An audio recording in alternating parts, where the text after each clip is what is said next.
Hi, everyone. My name is Chelsea McLin. I am the Registration and Diversity Inclusion Coordinator for AWP, and welcome to Virtual Book Club. I am here with the wonderful Joy Priest, winner of the Donald Hall Prize for Poetry and author of Horsepower. We're going to be talking to her today about her new collection of poetry. Hi, Joy. How are you? Hi, how are you, Chelsea? I'm good. I thought a great way for us to start is maybe you reading something from your book. Sure. I'm going to start with a poem in the second section titled Horsepower. I'm sorry, titled Nightstick. In Kentucky, you are a black girl, but don't know. You sleep next to it. Crooked bone, split open head, patrolling through the night. Don't even know you should be trying to run away. It rests in your night terrors. In a bureau between your grandmother's quilts with her thimbles and thread and dead white palms, don't think for a moment your grandfather won't pull it out, make a cross of it with your arms, gift you its weight in crime. Do you believe? What if he said its name was justice? Would that be too much? If he was the only man your childhood saw hauled away in handcuffs, pale and liver spotted and stiff in limbs, sharp enough to fold into the back of a cruiser? You, this bruise of irony, the only two blacks ever allowed in his house. And at night he be singing you to sleep while it sits invisible, sentry like out of sight. He be humming hymns. I come to the garden alone while the dew is still on the roses. Knowing how much blood it has seen and whose. He be holding you to himself like a secret. And every song be a prayer for your daddy's sunk in head, you breathing one for his whole face before you. Bullying a shit shaded boy's head is what it's made for, he say, your papa while you hold it. Not knowing enough about yourself to understand the cannibal nature of chewing on his words with no riot inside. No baton twirling in the air of your stomach, no notice of the grand wizard and his wand when he appears in your nightmares, you be closed eye, and it be there black as who it means to be. Mm. I love reading every poem in this book, and I'm not just trying to gas you up. I think there's something really powerful in the way how everything reads so lyrically, and how I feel like I'm taken through every single moment. I have never been to Kentucky or racetrack or anywhere in the South, to be quite honest. So my knowledge is very limited, but I think you do a very good job of taking your reader to those moments with you. Can you talk a little bit about the significance of location and place in Horsepower? Sure. Could I ask you to maybe elaborate on what you mean by significance? People ask me about place in the work a lot. They always say like place is really strong in the work, and Mhm. I think I answer what I think that they're asking me without really knowing on a deeper level what exactly they're interested in about place in Hmm. the. I think just in terms of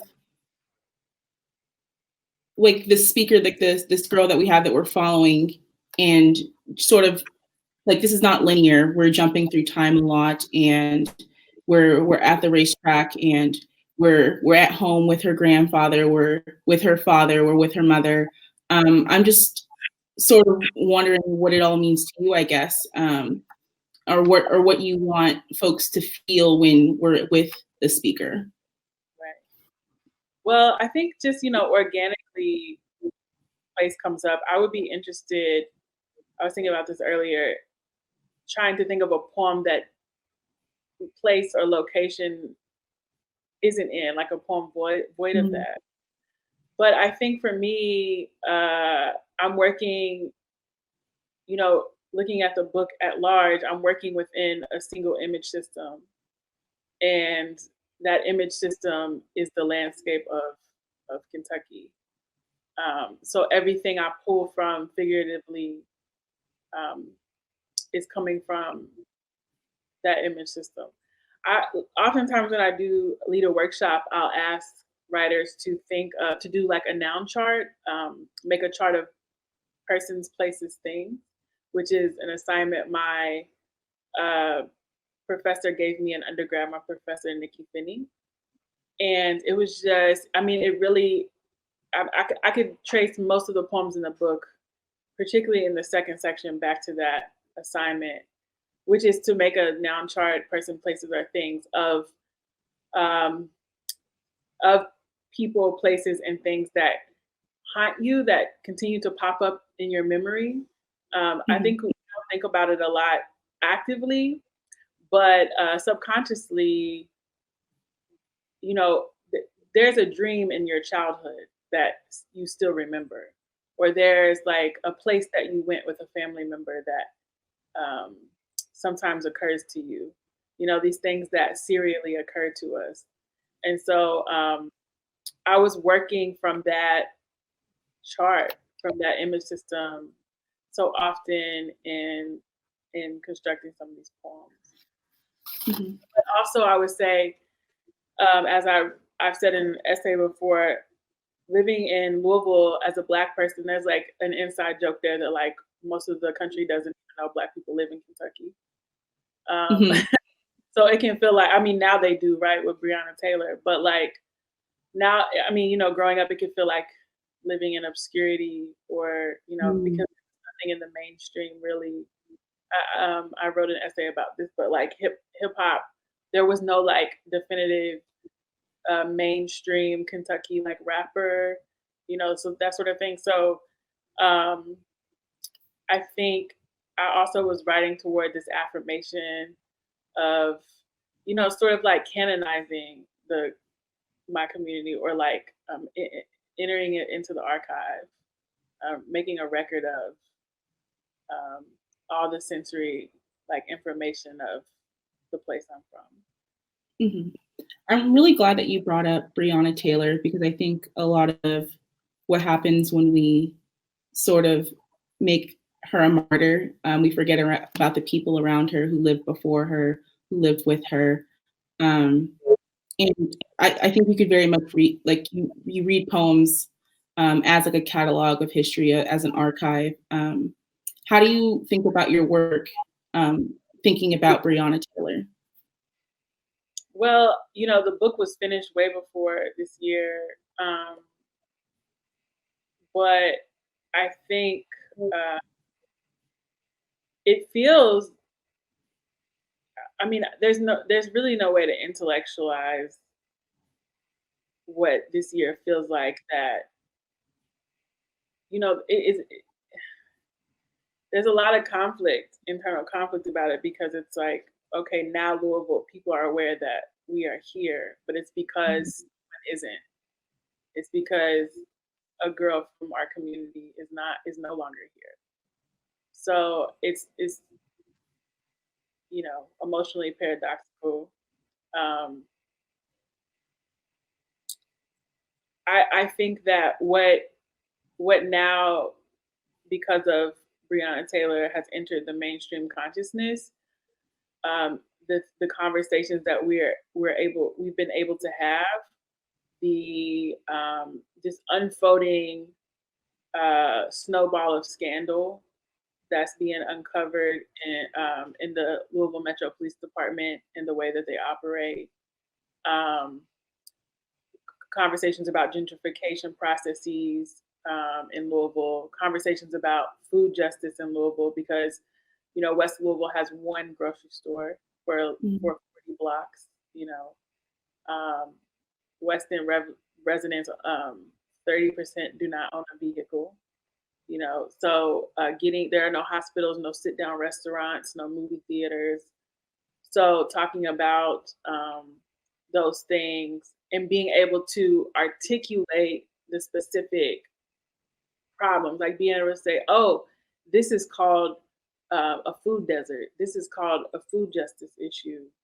That sort of thing are things that I felt like I was trying to get at in capturing the landscape of this community. and so it's been very,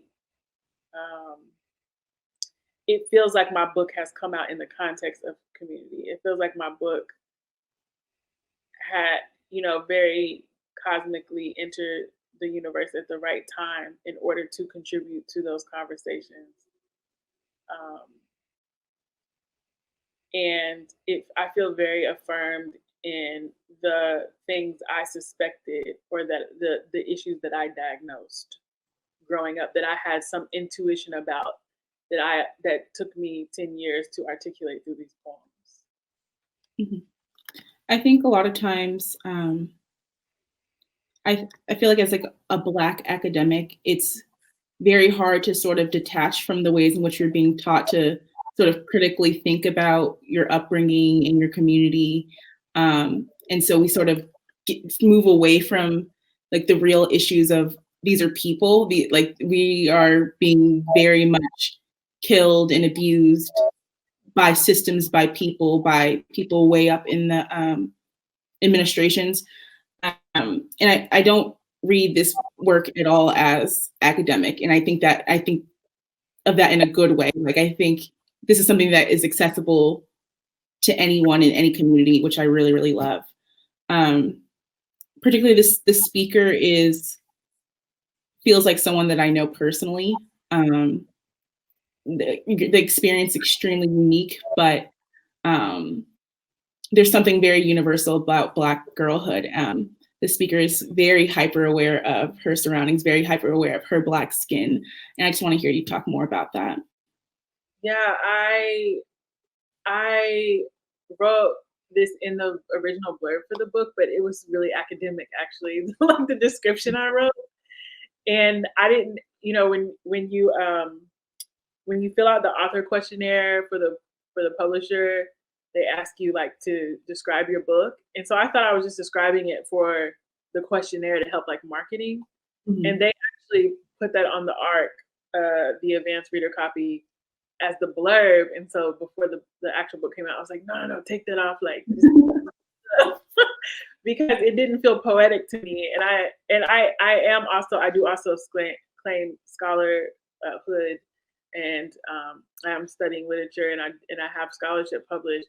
But I think the language of theory can be ugly, and most importantly, as you point out, it becomes inaccessible to the very communities that we're writing about, and that maybe if we see our work as liberational work, it begins to sabotage that. So, but in that description, I say, unlike the traditional Bildungsroman or Bildungsroman, I've only ever read the word. I don't really know how to say it. But unlike the traditional Bildungsroman, like this speaker doesn't have the luxury of coming to age naively through mischief. There is an awareness from the beginning. And this is sort of like the idea, I think, that comes out when I write the title poem. And what I really truly mean by like horsepower, and as a sort of like mental fortitude and a mental awareness.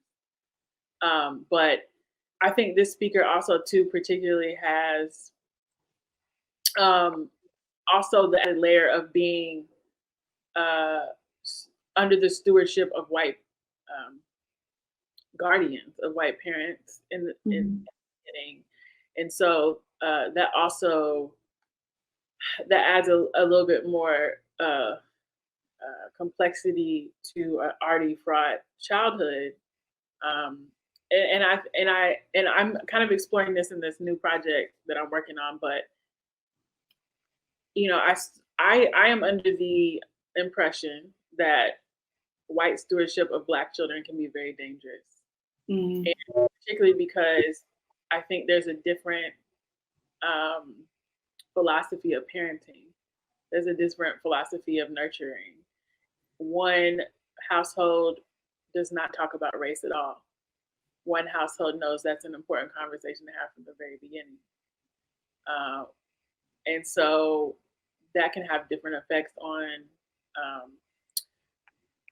a Black child. especially a Black child that is clearly begins to understand that something is different between them and the people in their household.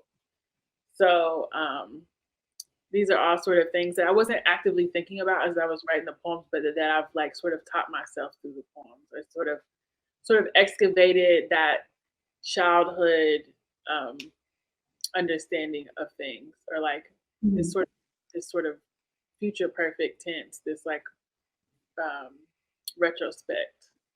Mhm. But I think you really hit the hammer on the nail of you're not consciously thinking about that, but that's something you're always aware of.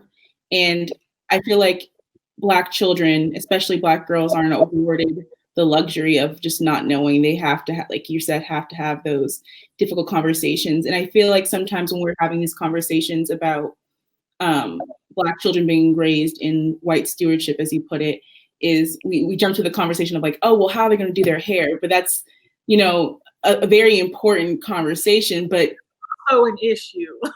also an issue. But it's sort of how will they see themselves? How will they grow up to love themselves, to love others in their own image, which is just as important. It reminds me of the poem Absuridian for Alzheimer's, where the speaker is with her grandfather and the grandfather forgets. She's welcomed in another Black woman after being so, blatantly discriminatory towards the mother for bringing home a Black man. And I just want to hear you talk about just family and trauma and hurting people who you love and you raise, uh, knowing that you don't actually have sort of like the tools to raise them, Right. you know. Yeah, I think my dad, who's like, he needs to interview me because he's like critically reading this thing. Okay, he's like, he calls me like once a week, and he's like pointing out craft stuff, and I'm like, dude, where you going to FA at? Like, but he called me the other day, and he said, I just really like how you, because he asked me what an abecedarian, he calls it an abecedarian, but it's an Mhm. abecedarian, and he asked me like what that is, and I said, well, it's a poem where each line begins with a successive letter of the alphabet. So he texted me the other day, and he said, I really like how you use the words xeric for the X. Very clever, very clever. Mhm.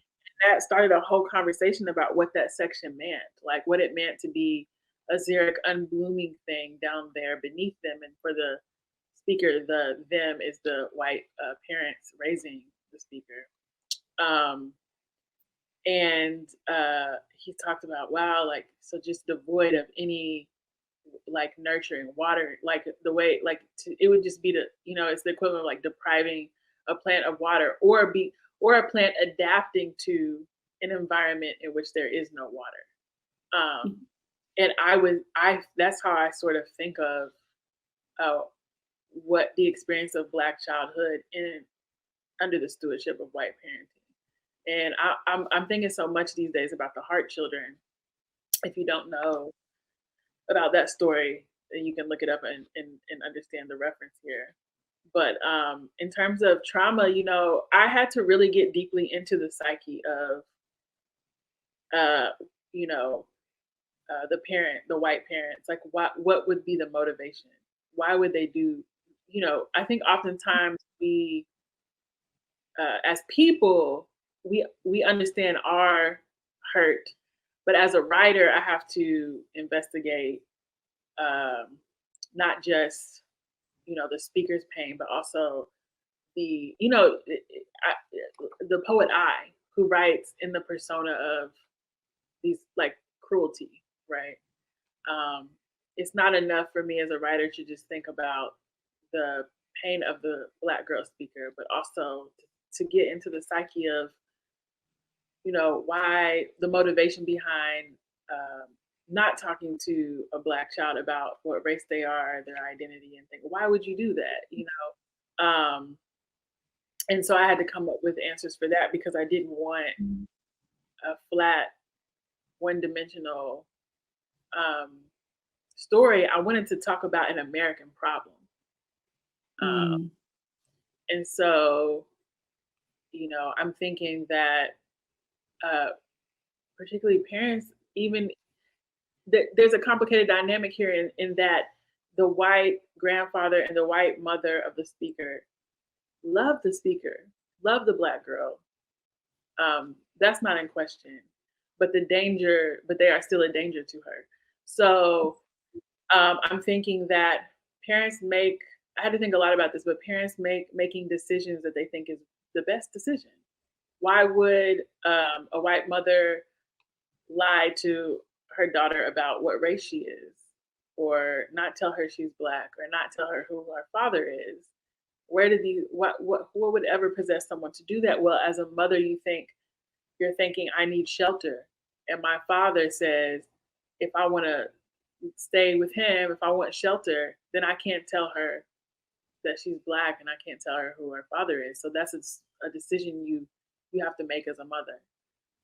And so I really got into that psyche, that motivation, particularly in the poem. My father teaches me how to slip away. But yeah, I think, I don't know really if I answered your question, but I think family trauma, and when writing about family trauma, you got to go into each dynamic from both sides. Mm-hmm. I feel like it's really hard to sit down and critique our mothers. It's just so deeply personal, and as women, it's just something that needs to be done. I don't know if you ever listened to the podcast The Read, but The Read. Oh yeah. Yeah, there's something they always talk about is your parents did their absolute best. That, like, no one's disputing that, but there's still ways in which they subjected you to trauma that now you have to grapple with in adulthood and sit down and go to a licensed counselor and therapist to talk about. I'm really just interested in the ways in which, because horsepower is obviously so deeply personal. I think it's hard to dispute. I think you dedicated the book to your grandmother, was it, or your mother?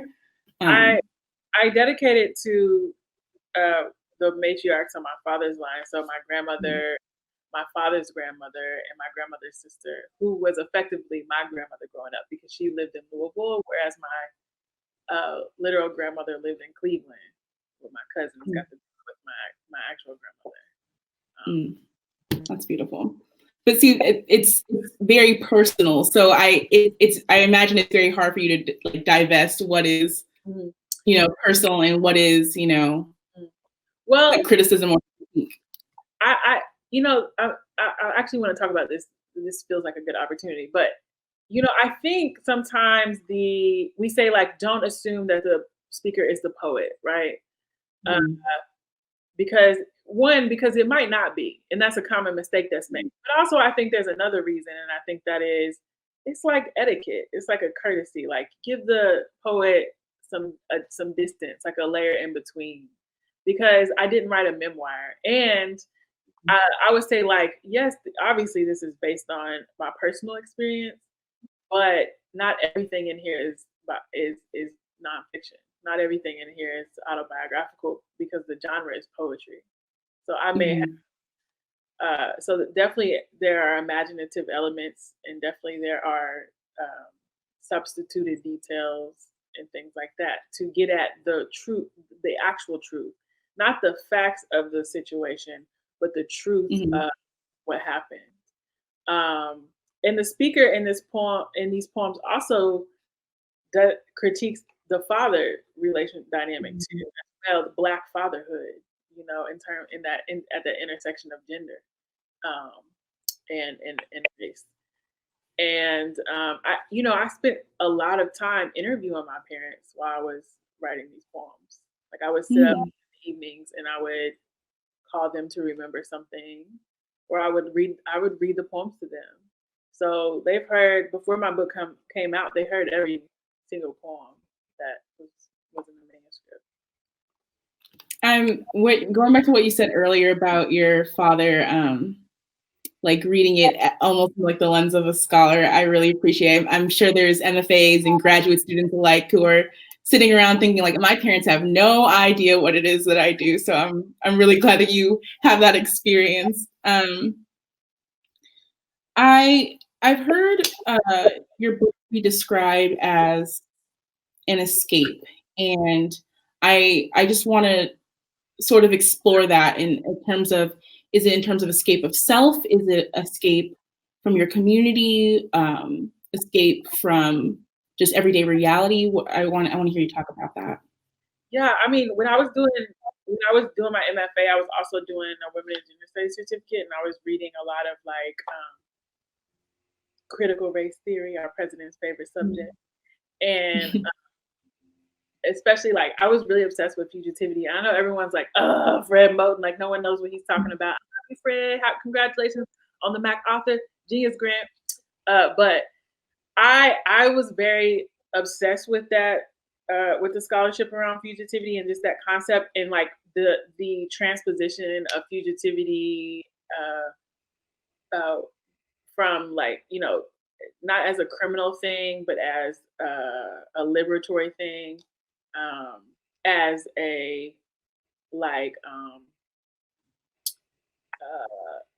just the condition of blackness. And so I was like, you know, I thought it occurred to me at some point that, okay, fugitivity is not just like some concept that these Black scholars are coming up with. It was a literal historical construction in in constitutional law. Like constitutional law automatically situates Blackness as fugitive, right? I think that's a lot of that's maybe a missing element that when people are yelling on the internet about like you cannot reform police, it's because at the inception of the law of this country, constitutional law, Blackness was fugitive. And so I'm always thinking about escaping from, and I started to see how I put the narrative or the arc together was I was thinking about this escape, not from the self or from a place, quite literally, but from an institution and an idea. And like that is the institution of white supremacy, obviously, as it manifests in the white parents' household in the beginning of the speaker's childhood, but also fugitivity from a gender perspective, fugitivity from the institution of family. What it means for girls in the South to leave their families, like how that can be seen as, you know, quite criminal to do, instead of staying and caring and caretaking. What it means to escape for yourself and yourself only, and to be selfish. Yeah, I could say I could keep going. Oh, wow. I think that's really beautiful because, you know, in the vein of talking about luxuries not afforded to Black children, the luxuries not afforded to Black women of we're expected to, you know, be ride or dies and, you know, stay and take care of and, you know, be mothers. And, you know, there's a life outside of that too. I want to know if this is connected to what you describe as the guilt section of your book. I heard you say this in your interview with Rick Raff Books. So I want to know what you describe as like the guilt portion of your book. Right. I was like about to go into that for you, and I was like, let me wait for you to. But yeah, definitely. And so just because you hype yourself up to do the escape doesn't mean that there isn't some residual, you know, consequences within the self. I like the sentence that did remain from this like sort of scholarly blurb I gave the book myself was a cinematic escape narrative that radically envisions a daughter's waywardness as aspirational. So it's kind of like, in terms of specific audience or accessibility, I really want Black girls to understand that being a runaway has historical precedence as a liberatory practice, and it's aspirational. So, however, you know, there is still this internal conflict about what it means to escape a community that and that's most of the people that you love still remain in these in these circumstances. I'm still, I'm in conversation weekly with people back home that's out in the streets every day protesting. I'm in conversation with people back home that are poets. I'm in conversation with people back home that are doing food justice work and et cetera, who still, even though they're doing this work, who still are in those, who are still in those socioeconomic circumstances that I felt that if I stayed would kill me. And so not even just socioeconomic, but like a racial and gender socioeconomic circumstance, um, who are still working multiple jobs, who are still catching the city bus to get to work, and also running, uh, who are also founding literary programs and doing that. And so I often feel like, well, who am I to have escaped in order to do this work when they remain and they are still doing the work. But also just on a more literal level, that section, it embraces the guilt and quite literally, like a lot of the people, the figures and the characters, which are written after real people, are not embodied anymore. Are gone on. So so it's very literally like survivor's guilt. Yeah, I think that makes sense. If we want to, even then go back to Breonna Taylor of, making her a martyr, and then those people still live behind, but those weren't people who, died of like feeling like you have to turn off the news, but also feeling like you can't, of that you have to be sort of making your martyr out of your own self. I kind of created this metaphor in my mind of sort of what it means to be on a racetrack. And I've looked up your whole catalog of interviews online and I saw somewhere where you had mentioned about never having actually gone inside the actual like racetrack, always being on outside. The people that you were with were like sort of doing the work. And I see this collection of poetry as doing the work. And as much as you are able to escape, you're not always, allowed to fully, because your heart is still interested in doing that work. I don't know if you'd agree with that or not.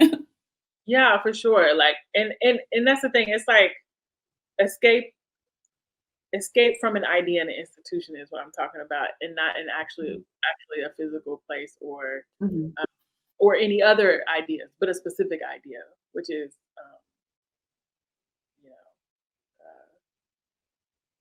what we've talked about before. It's like Southern, particularly Black Southern girlhood, is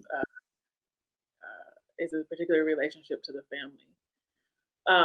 But I also am thinking, like, just because someone goes off to school or gets into a PhD program doesn't mean that they've escaped their socioeconomic circumstances, their identity, or any of those things. Because, as you probably know, when you enter into those spaces, you're still plagued by the what's the word I want to use? The discrepancies in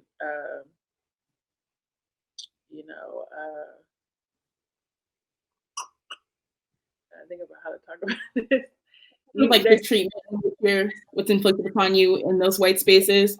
Yeah, I mean, in those white spaces, and just in the idea that, like, so often it's expected that you just have like money to do something, or just little simple things like getting your book. Like, this is like the first year that I've ever, I say this, I don't have no problem talking about this. I wish more people would talk about this, but last year I made $11,000. I was a grad student.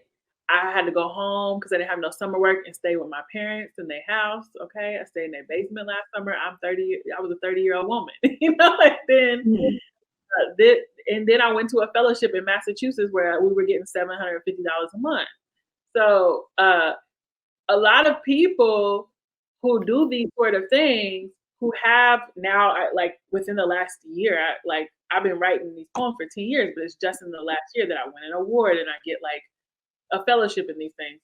Most people who go that route and get those awards and get those things, those fellowships, and are able to accept them, come from much more means than that. So there's Mhm. a whole like apparatus of support behind them that allows them to move from city to city, go to I ain't supposed to say this, but I got offered the Stegner, and I thought like, I don't know if I want to put myself in that situation to move to the most expensive city in the country, um, alone, without a car, and my dog. And Mhm. that was last year when I was making like $11,000. So I'm I would be interested to see, um, out of like poets from a certain Black socioeconomic background, how many things they've had to turn down because they didn't have the means to, not because of the merit, but because they didn't have the means. And so Mhm. you can be the person in your family that is the first person to go to college, or the first person to do this and that, but it doesn't mean that you escape your circumstances. Often they follow you the rest of your life. Yeah, I actually think Gabrielle Union mentioned this, where she was saying your favorite Black actor is probably like a paycheck away from poverty. And recently, Girlfriends got put on Netflix, and the main lead guy, I can't remember his name, but he was saying that when Girlfriends got canceled, he just sort of lost everything. He couldn't pay the mortgage on his home. Yeah, He couldn't. it was Reggie the Yeah, Dream.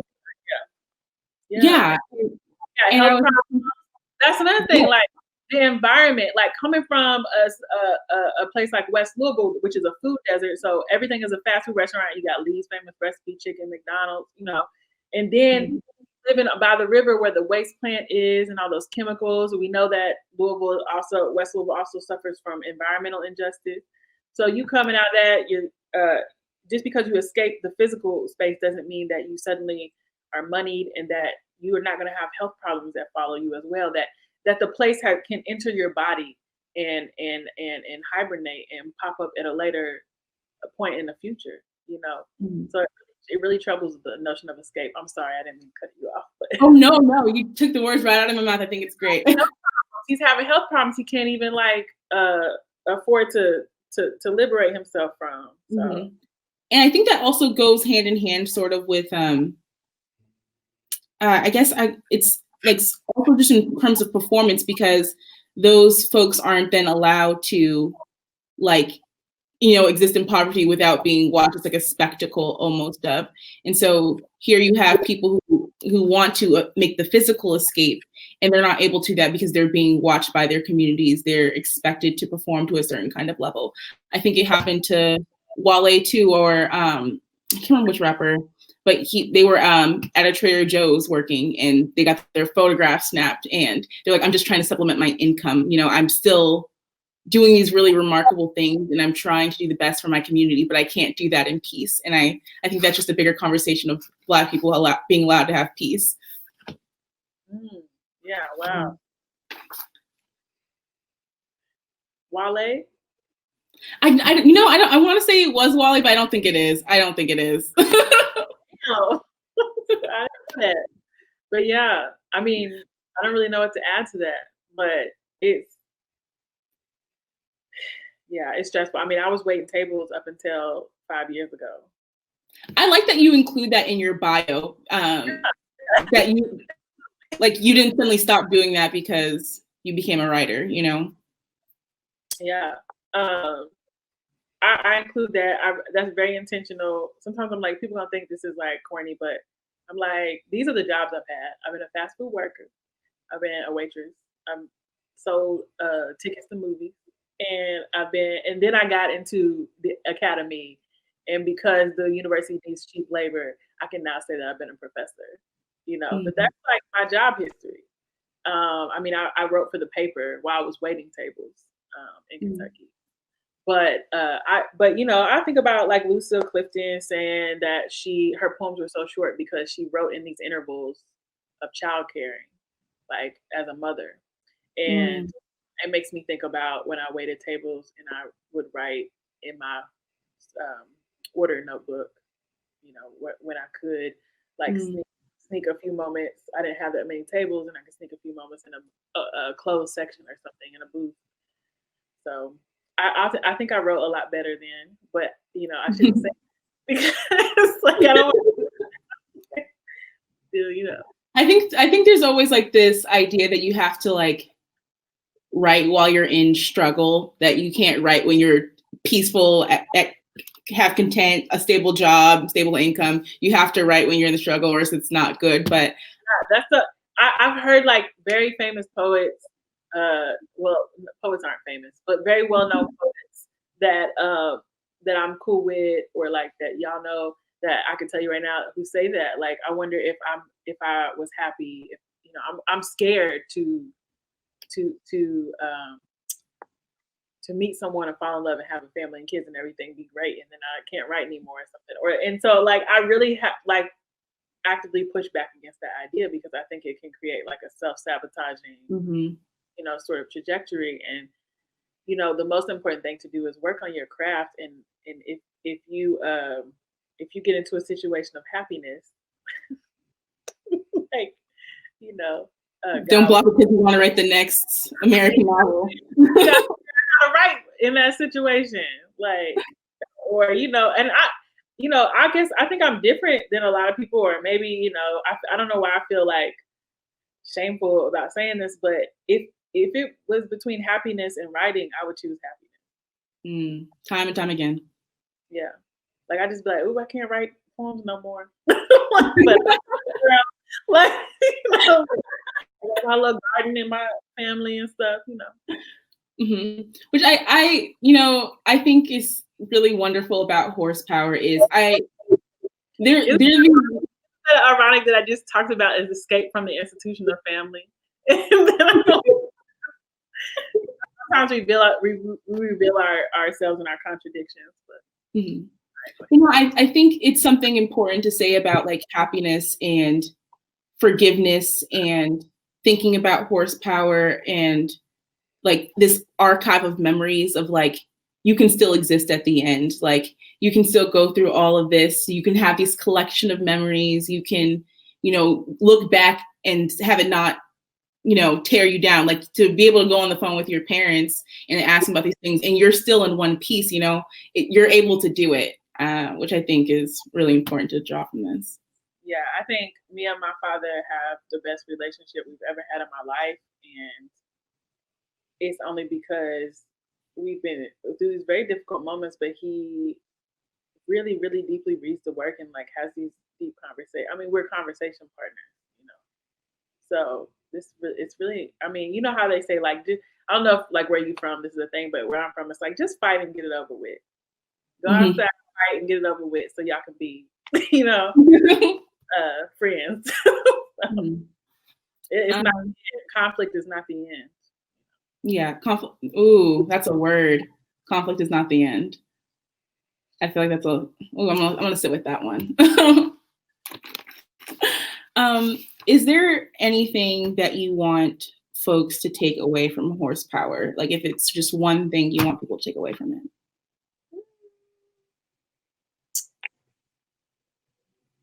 Maybe, just one thing. I'm so bad at like superlatives.